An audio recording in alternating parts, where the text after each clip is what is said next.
สตรีเจียวดำใด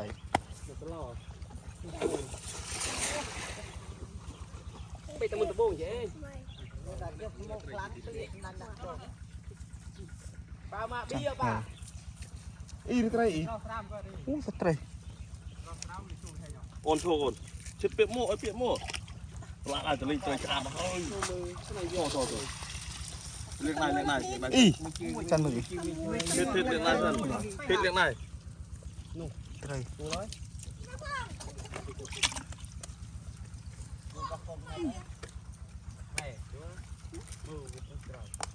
สตรีโอ้ชัวร์โจรนี่พองปัดก็ตายยังนะโจรมันอันนี้นะได้ได้ว่าคือต้องอีจ้ะเจ๊เป๊ะบนสนายลึงกู้ลึงวุ่นยันไอ้มิงตะมวยเนี่ยมันมาเอวก็ปาก